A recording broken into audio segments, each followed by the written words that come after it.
Perché la risata è così contagiosa, così imprevedibile, che può diventare una malattia fuori controllo? Non ci crederai, ma in Tanganica nel 1962 ci fu proprio un'epidemia di risate, risate incontrollate e oggi te lo racconto. Allora tuffati nel mio mondo.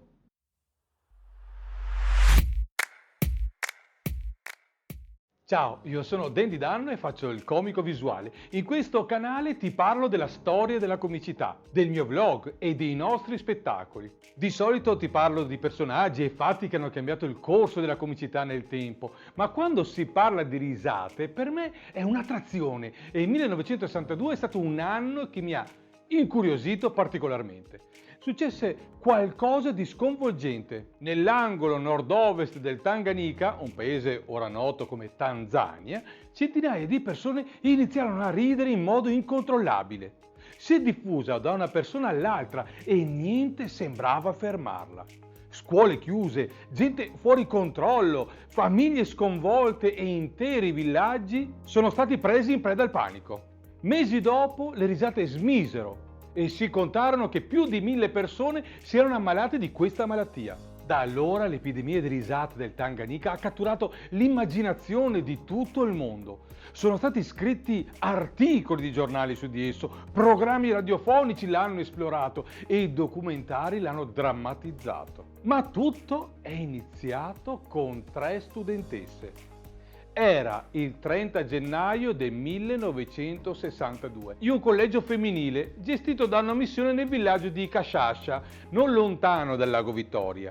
3 studentesse cominciarono ad agire in modo anomalo. È così che viene descritto in un articolo del Central African Journal of Medicine del 1963, il resoconto più autorevole dell'incidente. Gli attacchi sarebbero durati da pochi minuti ad alcune ore ed una povera ragazza avrebbe manifestato sintomi per 16 giorni consecutivi. Le vittime non potevano concentrarsi sui loro compiti scolastici e si ribellavano se altri cercavano di trattenerle. La scuola femminile gestita da missionari tedeschi era un'istituzione modello e la vita sotto le regole rigide e religiose della scuola non era facile. Questo era un collegio, non c'erano finestre sui lati dell'edificio rivolti verso il villaggio, quindi non hanno visto persone o cose sulla strada che potesse farli iniziare a ridere. Dunque è tutto iniziato spontaneamente. Le 3 ragazze che hanno dato inizio a tutto erano sedute in classe quando sono scoppiate a ridere e non riuscivano a smettere. Sconcertata, l'insegnante suonò la campanella della scuola,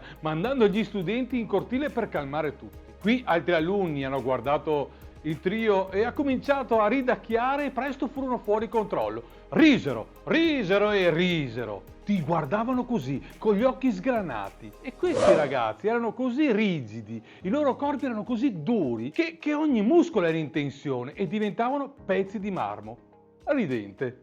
Molti contagiati furono legati con delle corde e messi sui materassi fino a quando non si fossero ripresi. Forse quelli che ridono hanno un elemento di follia che gli entra nel cervello. C'è qualcosa di simile alla follia in come e quando ridiamo. Non si trattava di risate dovute a una battuta, ma risate patologiche che sembravano non fermarsi di fronte a nulla. In breve tempo queste risate si rivelarono oltre che patologiche, ma anche contagiose e colpirono ben 95 studentesse della scuola. Sì, su un totale di 159. La decisione di interrompere le elezioni però non portò alla fine di questa epidemia. Proprio in questo periodo anche altri villaggi vicini vennero colpiti dall'epidemia, che sembrava a questo punto diffondersi a macchia d'olio in tutta la costa occidentale del lago Vittoria. In diversi mesi queste risate contagiose avevano colpito circa 1000 persone e causato la chiusura di 14 scuole, senza che nessuno avesse capito il perché. In ogni caso, tra i 6 e gli 8 mesi dall'inizio dell'epidemia, le risate terminarono. Ma cosa era successo per causare una così singolare epidemia? Di questo insolito caso e delle sue possibili cause si è interessato il professor Charles Hempelman dell'Università dell'Indiana. Secondo lui, il fenomeno è stato indotto dallo stress. Il Tanganyika aveva appena ottenuto l'indipendenza dal Regno Unito. Nel mondo scolastico questo aveva portato gli insegnanti e i genitori ad aumentare le aspettative nei confronti degli studenti, che secondo le testimonianze dell'epoca si sentirono stressati da questo. Secondo il professore, questo tipo di epidemia, dovuta allo stress, trova il terreno maggiormente fertile nei strati sociali più bassi, compatibile dunque con la situazione dei villaggi della costa occidentale del lago Vittoria. Quindi, cosa ha causato questo? La cattiva notizia è che non aveva nulla a che fare con l'umorismo, non c'era allegria. La risata era uno dei tanti sintomi di stress eccessivo.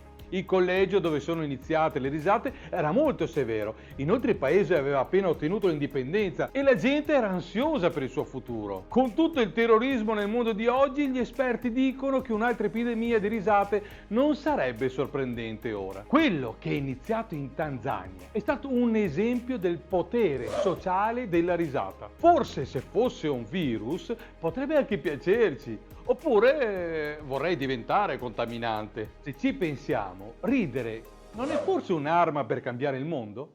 Rispondimi e io ti aspetto al prossimo video. Ciao!